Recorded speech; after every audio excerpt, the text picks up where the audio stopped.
The gentleman is known as UAE's top business coach. But you know what? He's decided to take the entire coaching industry to pick a fight with them. You'd be interested to know I'm not everybody's cup of tea. There's no standardized definition of what an executive coach is. So that's the fight I'm picking. We're all the product of 10,000 iterations of a successfully improving survival machine. 21% more profitable, 17% higher performing. There's 41% less absenteeism, 59% less turnover. There's lots of really great benefits. 10% better customer ratings. Humans are apex predators. And every single member of your team, every employee, is the product of 10,000 iterations of successfully improving design. People would work for you out of fear. Yes. People would fight for you if they like and respect you. Yes. But they would kill and die for you if Yes. they love you as a leader. People will live happier, healthier, longer lives. Your company will make more money. End of story. Hello viewers, welcome to yet another episode. Today we have a very interesting guest from our Dubai studio. The gentleman is known as UAE's top business coach. But you know what? He's decided to take the entire coaching industry to pick a fight with them. We'll know more about it during the course of this podcast. An excellent narrator, an excellent executive coach, most importantly, an award-winning author, Dr. Corrie Block. Hi. Thank you so much. Thank you for joining us. I'm always a little uncomfortable with the whole UAE's top business coach thing. First of all, I don't have any criteria by which I would even make that claim, and I definitely can't defend it. But I didn't say it. Marshall Goldsmith, SHRM, ATD, CIPD, a few others said it, so I'm grateful. But yeah, I think that's one of the big problems is actually there's no standardized definition of what an executive coach is. And so we can't possibly measure the KPIs for it because we haven't even got an agreed definition on that. So that's the fight I'm picking. Well, I'm sure your customers and your viewers, they love you. So I'm sure that's something for you. Well, you know what? You'd be interested to know I'm not everybody's cup of tea. Some people actually just really don't like me, and that's perfectly okay. I'm fine with that. I think probably if everybody likes you, then you're doing something wrong. You're just not being brave enough. Great. So we have a fantastic topic. I think it serves perfect justice to your expertise, especially I've been following you and your recent book.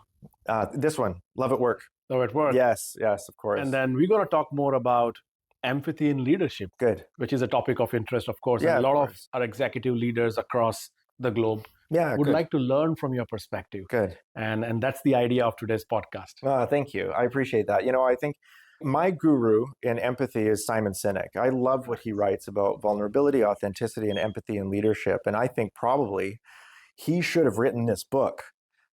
Fact is that he stopped short. And so many of my leadership guru authors stopped short of love. Like Amy Edmondson is my guru on psychological safety, but the highest form of psychological safety is love.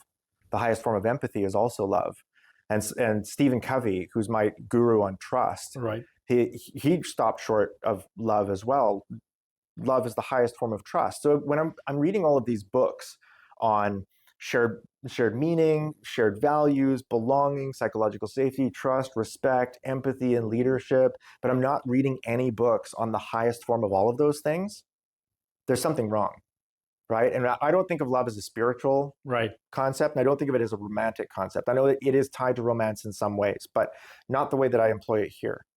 Love is an evolutionary psychological best practice for survival, right? All of us are the product. Yeah. We're all the product of 10,000 iterations of a successfully improving survival machine.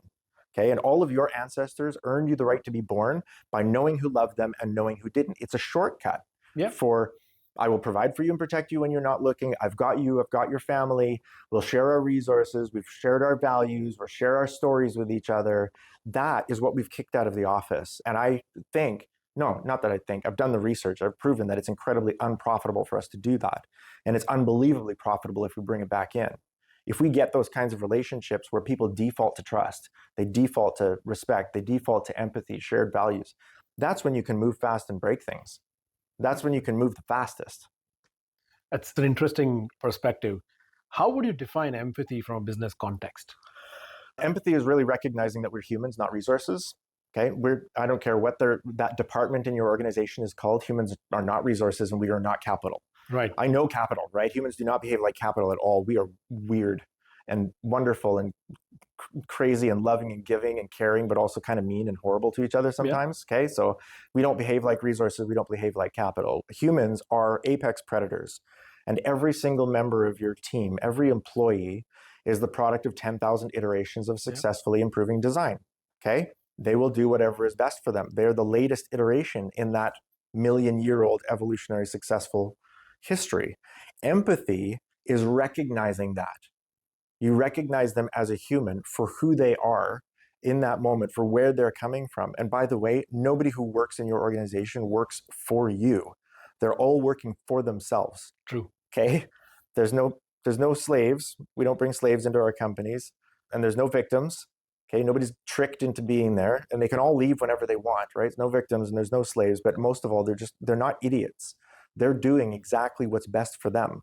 And as soon as they find a better, faster, more effective way for them to reach their personal goals for their personal life, which have nothing at all to do with the products and services of your organization, they'll go and do that.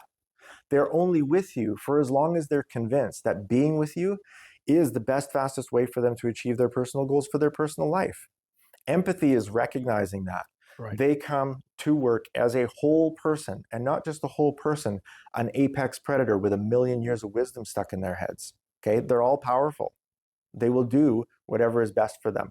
But it also means that they're incredibly capable. And if we develop people in a way that's meaningful to them, if we develop them so that they can achieve what they want in their lives, not just monetarily, but in terms of personal development, capacity development, career development, if we're speaking not to our goals, but to their goals, there's no telling what they can do. They're just far better in terms of productivity and performance. That's interesting. A lot of global leaders look at efficiency and productivity and kind of overlook at empathy. Why do you think it's an important leadership trait that cannot be ignored? Because, well, what we've done, I think over the 20th century, we realized that you can't squeeze the humanity out of human resources and expect productivity to come out the other end. It doesn't work. Okay? Again, apex predators. So you can do that with robots, but humans are not that predictable.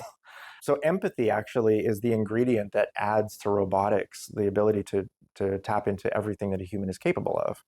All of their creativity, all of their collaboration, their trust, their respect, their discretionary effort, which is where your margin is made, right? The margin of your company is made in the dark when nobody's watching, when they're not being managed. True. Okay? What does an apex predator do when they're not being managed?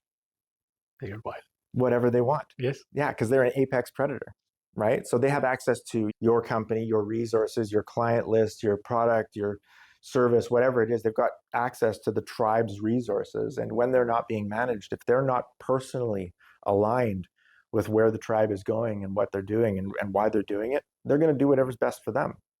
And we can't manage people most of the time.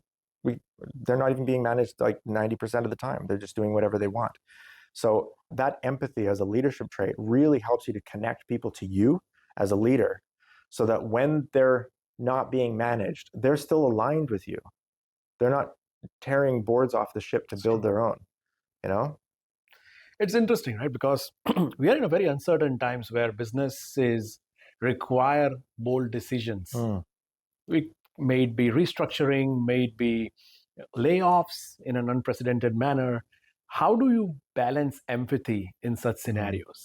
I don't think that these times are any more uncertain than any other time in all of history. I think they're more complex, but I also think they're more abundant. So it's kind of a wash that way. We have incredible abundance and we have incredible complexity. Empathy in this context that we have now it's not just about an emotional connection. Really, it's recognizing that our brains are evolved, filled with tools that are designed to help us to survive in a world that no longer exists, a world of scarcity and relative violence, right? That's what our ancestors actually earned their way through. Your ancestors earned you the right to be born by surviving famine and flood and war and disease, stuff that you can't even fathom. And yet now you have all of those tools for survival, and yet you're in the middle of this. You have this incredible, like, Star Trek-like existence compared to what your ancestors survived.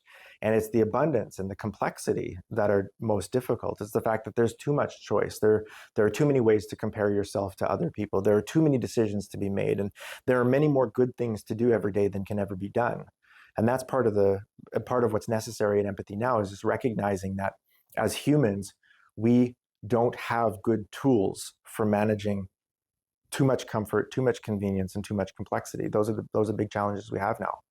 I mean, I can tell you, even now, my life expectancy has gone up by 15 years since I was born. I didn't earn that. Yeah. Okay. That's the medical community Good developing. perspective. Yeah. Yeah. That's the medical community developing at a pace that exceeds my pace of degeneration. I don't know if I'm at escape velocity age. I'm 50 years old now, but there will reach a time when the medical community is developing faster than I'm deteriorating, and everything that goes wrong with me that's age related, they'll be able to fix or stop or reverse. So I don't know if that's going to be in my lifetime, but it'll probably be in my son's lifetime for sure. Right. So empathy from a leadership perspective in an abundant and complex age really has to grapple with the fact that we're not prepared for things like 40 years of retirement. We don't have a mental model for that because none of our ancestors did that. This is an entirely new age, and it's new not just for the terrible things that can happen, but for the good things that are happening too. So we need to empathize with each other on things like complexity and convenience and comfort. Interesting. From your experience, can you cite a few examples where companies adopting empathy or empathetical leadership actually transformed their workforce? Yeah, 100%. Yeah, and as a matter of fact, that's one of the big measures for Great Place to Work is empathy. Yeah. And for example, I was working with Hilton. This was maybe a year and a half ago, and Hilton was in 2023 the Great Place to Work, #1 place in the world to work. And so when they wanted leadership training, they came to me. And one of the discussions that we had, myself, and I had, I think it was 180 of their top executives in the region, was around the millennials and Gen Zs and the things that they want, right? And how do we be empathetic toward people who were raised in an entirely different kind of upbringing than we have? My son is one of those. So my son was raised in a world of technology where half or more of his relationships were built online or through text, right? Not face to face. And so he might struggle sometimes with interpreting micro expressions and making eye contact and things like that, because actually a good deal of his relationship building has been online. And yet he's so much better at interpreting text than I am, right? Interesting. Yeah. So a text, an email, even a book, like he'll read and understand it so much better because he's got so many thousands of hours more at interpreting meaning through just text. Okay, so empathy from a generational perspective then at Hilton really helped these leaders to say, okay, look, we are leading people that grew up on a different planet than the one that we grew up on. Right. The planet we grew up on didn't have mobile phones or the internet. They didn't have any cryptocurrencies, no emojis, no social media. The planet I grew up on, it was completely different than the one my son grew up on. Make sense? Absolutely. Empathy starts from recognizing that and then trying to see the world from the planetary perspective of the person that you're talking with rather than your own. To add to this, right, obviously it's a yes, it's a no-brainer, but how does empathy impacts in a positive manner employee engagement, retention, or overall performance for organization? Yeah, people feel cared for, right? So Gallup did an amazing study in 2019 on employee engagement. And what they found was that, and this is a huge study, 1.4 million employee records, 50,000 business units across 147 industries. It's a massive study. It's global scale, yeah. So they found that those companies whose employees are more engaged, they're 21% more profitable, 17% higher performing. There's 41% less absenteeism, 59% less turnover. There's lots of really great benefits, 10% better customer ratings and all of that. But what was most interesting about these findings is that 70% of the variance on whether or not an employee said that they were engaged came down to a relationship. It had nothing to do with their role, their KPIs, their scope of work, or remote work, or freedom of work. It didn't have anything to do with that. 70% of the variance on all of those benefits came down to the relationship that they had with their line manager. If an employee has a good relationship with their direct line manager, it almost doesn't even matter what they do. They'll have a good time. And that relationship comes down to the empathy of the line manager. Do you see that person as a human rather than a resource? Do you see that person as a teammate rather than just a part of your workflow or a piece of your process? Like, if you treat humans like humans instead of resources, then they will feel that empathy and they will respond with a neurochemical called oxytocin, which causes them to behave differently when nobody's watching. So it's interesting because then There's other studies by BetterUp, who found that those engaged employees actually work an extra hour a week of discretionary effort. They take 2 less leave days every year, and that's measurable. That's money, right? An extra hour a week of discretionary effort is an extra week's worth of labor every year for free that you're getting because those employees feel engaged and they feel connected with you. That's the power that empathy can have. And it's not just psychological, it's actually very, very scientific, right? So what we find is that those employees, they're willing to work for less, by the way. They're willing to work, 90% of them are willing to work for 23% less, but ironically, we actually pay them more, right? Because they're better performing. So they get more opportunities for raises and advancements and things like that. But they also are healthier. They take less sick leave. They're happier. And they're higher performing because they're happier in their work. And now we're finding out that the science is showing us that they live longer lives. So we don't know how many days God has given us in our lives. We just know that people who feel connected at work live longer than those that don't. That's interesting. Yeah, and their companies make more money. So I think any time we find an ingredient like empathy, where if we just add that ingredient into the mix, our people live happier, healthier, longer lives, and our companies make more money, I think probably that's a pretty good ingredient. And we should just sort of stomp on the accelerator on that. Oh, absolutely.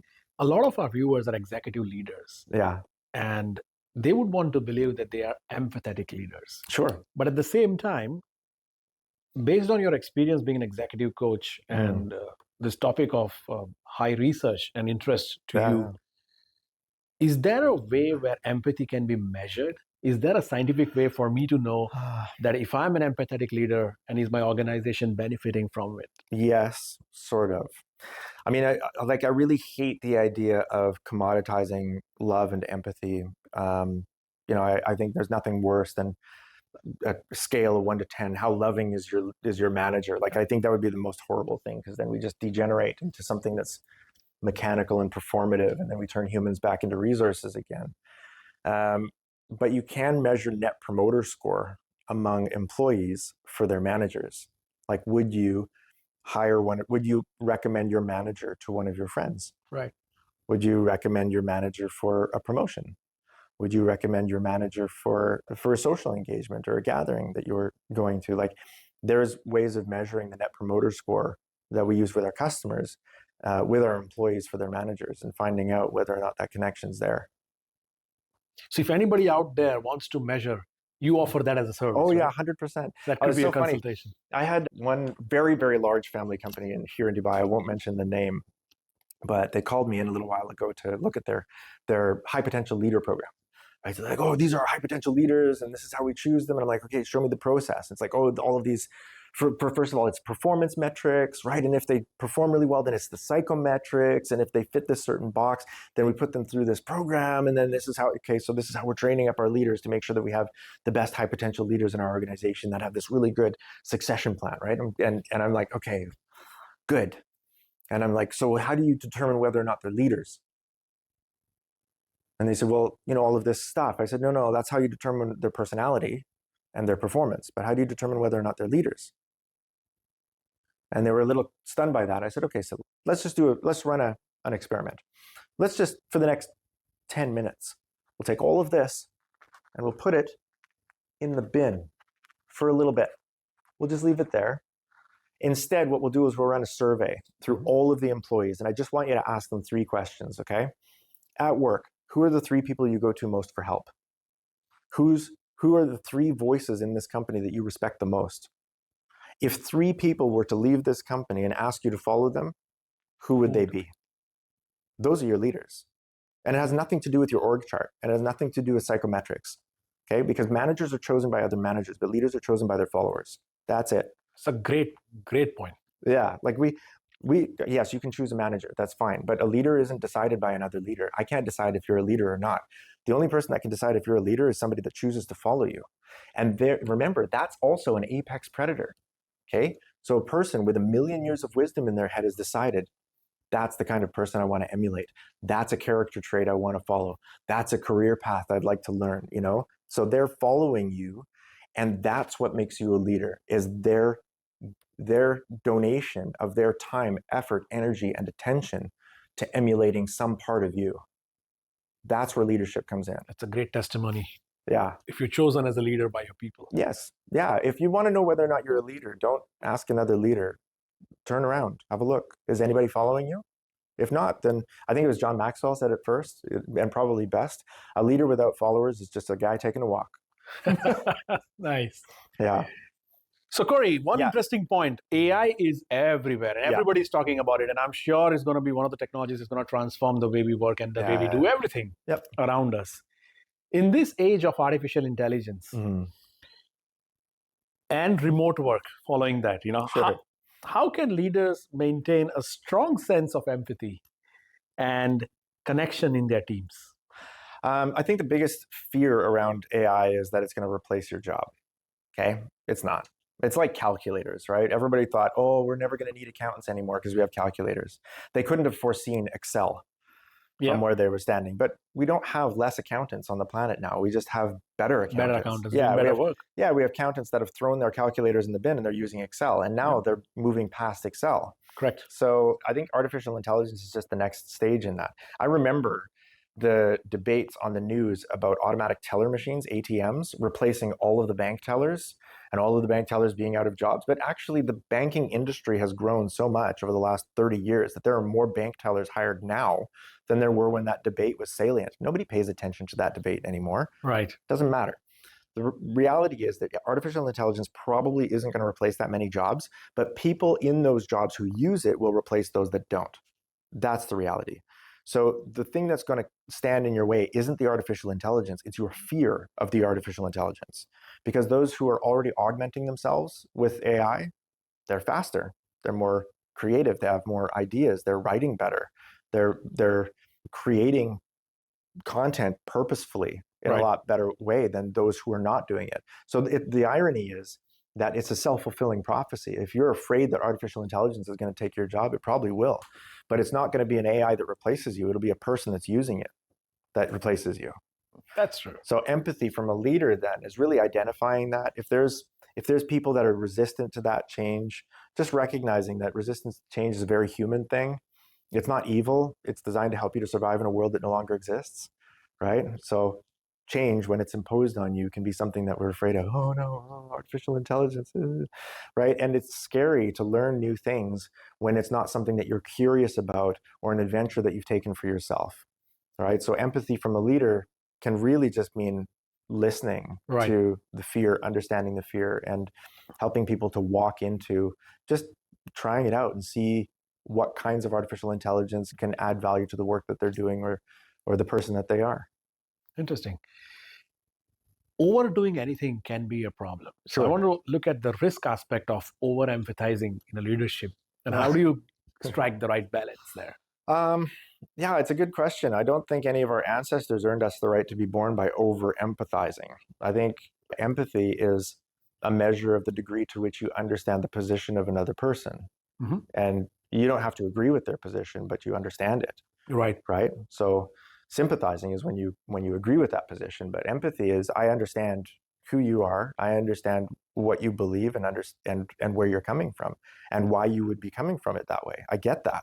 So the more I can understand you and the more I empathize with you, the better we're going to work together. So I don't think you can overdo it on empathy, except it requires a lot of active listening, and maybe you can put too much time into that and take too much time away from other productive things. But yeah, AI is actually going to be making that easier. You can get sentiment analysis on the previous year's worth of emails for any of one of your employees, and that'll help. Because you can see that your employees have, over the course of a year, you don't look at the content of the email if you don't want to, it doesn't matter. What the sentiment analysis will tell you is, you know what, between April and June last year, Jerry had a really hard time. Something was going on in Jerry's life because the emails became short and curt and cold, and there wasn't any warmth in them. And the sentiment of Jerry's emails to everybody was just like this. And so you can tell now, AI will be able to tell you, and it'll be able to inform your empathy as a leader by saying, actually, you know what, we're picking up on a change in tone with these employees. Something might be wrong, and it might be time to listen to them a little bit better. That was actually my next question. As technology advances, is that going to help or hinder empathy. Obviously, you gave an excellent point of sentimental analysis through AI. Yeah. But what's your overall take? Yeah, I think it just makes us better and faster and smarter. It makes us capable of more than we'd be capable of on our own. And a lot of our leaders just aren't naturally emotionally intelligent, where an AI can pick up on sentiment very quickly. We use it for customers, we can use it for our employees. And if an AI is giving you a little nudge from time to time saying, hey, these are the two members of your team you need to pay attention to this week or over the next month, then that's an asset. Right? It's like having a little guru in your back pocket saying, hey, I can hear everything that everyone is saying to everyone else. These two people need a little bit of encouragement. Wouldn't that be powerful? If you had a little digital guru saying, hey, just, pay a little bit of attention to these people. Listen to their story a little bit. Something's going on there because their tone is changing. Interesting. A different angle now. Let's move on to Dr. Corrie as the author. Okay. What inspired you to write about empathy in leadership? Is there a personal experience from your past life that probably got you into it, that I should do something about it, I should be writing more about it, I should be doing more research about it? Yeah, all of my products or all of my books actually are a product of my irritation with the world. I become extremely irritated with something, and then I write a book about it. So this one was my irritation with the fact that the highest potential quality of relationship we have between humans is intentionally exiled from the place where we spend the most time with other people. That doesn't make sense to me. Right. And love as an evolutionary psychological construct was a best practice for survival. Your ancestors knew who loved them and knew who didn't, and that's how they earned you the right to be born. And that's what we've kicked out of our organizations, right? We're spending all of this time. Most of us spend more time with our companies than we do with our own families. And yet we actively eliminate the highest potential quality of relationship from those domains. And that didn't make sense to me. It just didn't seem to me to be either effective or profitable. And I proved both, that it's not as effective and it's not as profitable. You just have to look in history to see this, right? People will work hard for a leader they fear. They will, okay? But they will fight for a leader they respect, and they will kill and die for a leader that they love, especially one that they know for a fact loves them back. Okay? That's discretionary effort. I recently had a conversation not so long ago. It's on my YouTube channel. It's an interview with a former U.S. battalion commander. And I was talking to him about love in the military, because after teaching about love at work, it was common to have people say, "Oh, we don't want to bring love into the office. It's too soft. It's a soft skill, or it's unmanly." I've had that. It's unmanly to love people at work, and it's not. It flies in the face of hierarchy. It means that everybody's equal. If then where's the hierarchy? So I was like, no. I'm going to talk to Frank about this, because it seems to me that in a military organization, that's where you are asking for the highest level of discretionary effort. Okay, it's not an extra hour on a weekday. It's not putting in a weekend from time to time. You're asking people to put their lives on the line, literally, their lives. That is discretionary effort. So what role does love play in building the kind of belonging, shared values, empathy, respect, all the stuff we read about in leadership books? All of that is elevated when you're asking people to put their lives on the line for each other. And that's what you end up with in a platoon, is you end up with men and women who are willing to lie themselves down on a grenade to save the other people in their platoon. It makes no sense unless they love each other. Even if they don't say the word out loud, which most of them do, by the way. Yeah. You'll find grown men with massive muscles, okay, lifting incredible things, telling each other that they love each other. And not only that they love each other now, but I love you so much that if you die, I will love you after death by taking care of your family. That's the kind of loyalty that you see in those organizations. Now imagine that in an executive committee, right, in a major multinational conglomerate. What could happen? What could happen if that was the level of trust and care and respect and discretionary effort, is if you have an executive committee or a board of directors saying to each other, I love you straight to death, and I will care for your family if you pass out during our board meeting today. Like that is the highest level of discretionary effort. And that's how I ended up writing the book, because I got frustrated with people saying that it didn't belong. It's unprofessional. It's deeply unprofessional to love people at work. And I think we got it wrong. I think we got it wrong. You absolutely created the wow moment of this podcast. Can we see that lines again? People would work for you out of fear. Yes. People would fight for you if they like and respect you. Yes. But they would kill and die for you if they love you as a leader. That's correct. Fantastic way of summarizing. Absolutely, yes. Yeah. Look, through all of human history, this is the truth. Okay? Love isn't a spiritual concept. It is an evolutionary psychological shortcut for survival that bonds us to each other so that we know who to trust. Who's got your back when nobody's looking? I think more beyond the topic of discussion right now, I genuinely feel that a lot of boardrooms need to listen to you. I agree. And I think beyond your book, I think it is extremely important that this message goes out. So what you have and what you're preaching from your experience and through your books is something that everybody should have. So you'd be shocked though. Sometimes it's really hard for people to grab onto. Like even if I show them the science. So I'm like, I have to tell you, a major global multinational bank called me to do an executive offsite. So we had 17 GCXOs and CXOs for this bank. And I won't tell you the name of the bank, but we had a great time, right? And I was doing a leadership workshop for them, walked them through the 5 steps of love at work and the rationale behind love at work and some of the ways that they can express empathy on their teams, even if they don't use the word. This is how you recognize love, and this is how you encourage it and how you develop it in your people. The GCEO, global CEO for this bank, says to me about, I don't know, maybe an hour and a half in, 2 hours in, he says, Dr. Corrie, what if we don't want to do it? I said, what do you mean? He says, the whole love at work thing. What if we're uncomfortable with that and we don't want to do it? And I said, well, you don't have to, but the science is really clear. Your people will live happier, healthier, longer lives, and your bank will make more money, right? So if you don't want to do it, it's because you value something more than people and more than money. Your shareholders might want to know what that is. I'm certainly very curious. That was it. End of discussion. And then the GCFO was like, okay, we get it. We get it. This is definitely something that we've not tapped into before. Interesting.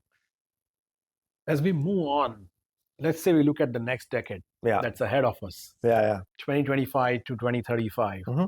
Any aspiring leader out there who are going to be the future leaders for organizations, what would that one advice be around the context of being an empathetic leader that can really make them and transform them into a powerful leader for tomorrow? Yeah, I think you need to pursue both the most artificial intelligence you can find and the least artificial intelligence you can find. This is the least artificial intelligence that we have. Love is going to be the most difficult thing for an AI to replicate.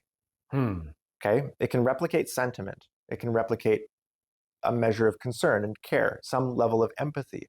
But real love and belonging is going to be difficult. It's going to be difficult. And that is something where we always have an advantage. And I think any leader who's going to make it in the next, I wouldn't say in the next century, I would say the next decade.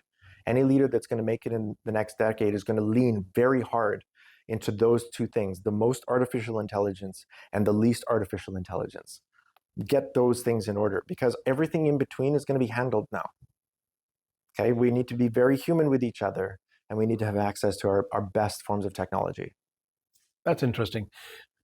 So, Dr. Corrie, for our viewers' sake, we're going to put in all your books in the comments box so people know where to buy them from. Sure. But would you like to tell them more about your upcoming book? Oh, yeah. I actually just saw the cover design for it today. I'm super excited. It's called Chief Executive Coach. Again, my books are a product of my irritation with the world. So it became irritating for me that there are like 386,000 people on LinkedIn calling themselves executive coach, and there's no governing body defining that term, defending that term, or qualifying people, and so then you end up with people who call themselves an executive coach in front of CEOs of major companies, and those people have a lot of influence, I think, what was it, Jack Welch, who was former chairman and CEO of General Electric, he said that executive coaching serves an incredible purpose. A coach will tell you the truth when no one else will. Now, it's a responsibility, right? 100%, yeah. Now, I'm reading that knowing who Jack Welch's coach is. I think it was Ram Charan was one of Jack's coaches. But at the top, the highest performers in every domain have coaches. And I think that the board of directors and the shareholders of General Electric would probably want to know the qualifications of somebody that Jack was saying is qualified to tell him the truth when nobody else will. Right? But there's no governing body for that. Meanwhile, we have executives who, are still thinking that coaching is a measure of like weakness, right? It's a punishment for poor performance or bad behavior. And that's not true. If you're broken and you need to be fixed, get a therapist. That is not my job. Okay. My job, if you're talented and you think you might be world class in your domain, that's when you get a coach. Okay. That's when an athlete gets a coach, is when they think they might be able to make the Olympics. And there's no such thing as an Olympic athlete without an Olympic coach. Right. And there's no such thing as an Olympic coach who's asking the athlete, what exercises haven't you tried today? Okay. No. It's the athlete that says, what exercises should we try today? And the coach always has an answer. So problem number one is, executives thinking that coaching is something remedial. And problem number two is the executive coaching industry promoting something that actually isn't serving the C-suite. Yes, non-advisory coaching has great application at the mid-management level, okay? Right. Where you're just asking rhetorical questions and deep questioning and, trying to help people to solve their own problems with insights and information. But CEOs, CXOs, CFOs at the highest level of play are like Olympic athletes. They are the Olympic athletes of business. They didn't get to those offices by being unsure of themselves and not thinking through all of their options. What they need is a master tactician, somebody that's next to them that can offer them leadership plays and strategy advice that they haven't thought of yet. Okay, so if a CEO's coach is just asking them rhetorical questions, they have the wrong coach. Okay. They should be solution seekers as well. Yeah. And if a CEO isn't open to coaching, you have the wrong CEO. Because in every human domain, the best violin players in the world, the best dancers, the best singers, the best surgeons in the world all have coaches. Of the Olympic athletes that showed up at Paris, only 2 showed up without a coach. The other 10,498 athletes all had coaches. That's how they get there. That's how they stay there. Okay, and Olympic athletes are being coached 90% of the time because they perform at the highest human level 10% of the time. Executives, it's exactly the opposite. They're performing at the highest human level in business 90% of the time. Yeah, and they're being coached, if at all, 10% or less. Okay, and think about it. What's at stake, right, when an Olympian goes to compete? A medal, 15 minutes of fame, national pride maybe, right? But what about that executive? A corporate CEO has a bad day, you can wipe $10 million off the bottom line. Correct. 1,000 families lose their primary source of income. The stock price drops 4%, and 10,000 investors have to carry the cost. Okay, that's what's at stake. And yet there are so many of them that are still navigating Olympic level pressures in business with no coach in sight. It's radically unacceptable. And from an investor standpoint, it's utterly stupid. So getting into your new book, is that going to be an answer to how to solve this problem? Yeah. The book is literally called Chief Executive Coach, Why Executives Need Coaches and the Kind of Coaches They Need. That's it. And I am picking a serious fight with the coaching industry in general because it's only in the world of business where non-advisory coaching has been equated with the gold standard. It's really just a couple of organizations. Okay, and I sympathize with ICF. I know ICF, like the International Coaching Federation. I know them. I know some of their regional directors really well. I've corresponded with the global CEO, Magdalena Mook, about this book and mentioned her and our conversation in the book as a part of the challenge is that ICF has started a rumor. The rumor is that non-advisory coaching is the gold standard in coaching, and anyone can coach anyone else in anything if they follow these principles. And okay, I get it. From a business perspective, that's great. Okay, because non-advisory coaching alleviates the coach from needing to know anything about their client's domain of expertise or competition. You don't have to know anything about business if you're a non-advisory coach to coach somebody who's in the C-suite. Okay, so that's problem number one. Problem number two solved is if you can market a certificate based on the idea that anybody can coach anyone else in anything, well, the whole world is your market, and the rest of the world is your client's market. It makes brilliant business sense for the coaches and for their credentialing organizations, not so much for the Olympic level executives that need something different. Well, you just said, I think you jokingly said that you're picking up the fight with the executive coach industry. I think the book is actually doing quite the opposite. You're actually helping streamline the industry to an extent. I agree. Yeah, and look, I've ran this through my friends at 100 Coaches, Coach Source, CMI Merrick. There are some really amazing organizations out there that are pre-qualifying highly developed executive coaches. And so there is a different level of play. And at that level of play, all of us agree, yeah, ICF is great, but it is insufficient. And it hits its limits really quickly when you're dealing with an Olympic level executive. And by when and where can we have a copy? Oh goodness, it's actually listed on Amazon right now, although I haven't set the official release date yet. Oh, by the time this podcast goes live, airs, we're going to have it. Yes, the links will be up. You can find it online. And yeah, I'm very happy to get your to get your Amazon reviews, and I'm very happy to get whatever sharp negative remarks anybody has about my definition of executive coaching. Because again, like, all I'm trying to do is provide a higher quality of service for people who bear the highest level of stress in our organizations. Yeah, we don't pity the executives because they get paid so much, right? We're like, oh, pity them, pity them. It's not them that I'm worried about. It's the employees. It's the customers, okay? They're not the only ones that they're letting down. Yeah, an executive has a bad day, you lose a lot of money, but the executive is going to be fine. They'll retire and they'll be okay. The thing is that if they are not performing at their personal best, they're not the only ones that miss out. It's not just a medal. It's not just national pride. Okay, you miss out on 10% growth. You end up with a Kodak story or a Nokia story because an executive isn't performing at their best. True. And then there's thousands of people whose livelihoods take the hit. Sure, the executive will be fine. They get paid enough for it. But if they're not performing at their personal best and they're not willing to develop themselves in their craft, you have the wrong executive. I'm so sorry. Very well said. So that really concludes our podcast, Dr. Corrie. Thank you so much for being with us today. It's been a pleasure. My pleasure. I think it's been a Pandora of ideas that came out. Thank you. So the way I would like to conclude this is empathy and adopting to empathy in leadership is not an option. Correct. It's actually the way to go ahead. Yeah, and it's profitable. Okay? It's profitable. Yeah, your people will live happier, healthier, longer lives. Your company will make more money. End of story. It's a win-win. Yeah. Look, if you want to learn leadership, don't follow me. Follow the science. That's what I'm doing. Anything for our viewers? I love you. Just in case nobody's told you today, and it's not weird. It's not weird unless you make it weird. You could make it weird if you want, but I'm not. I love you. Thank you, everyone. Please follow the bell icon and don't forget to subscribe us for such great insights. Dr. Corrie, thank you so much. It's been a pleasure having you once again. Thank you so much. Thank you. Thanks.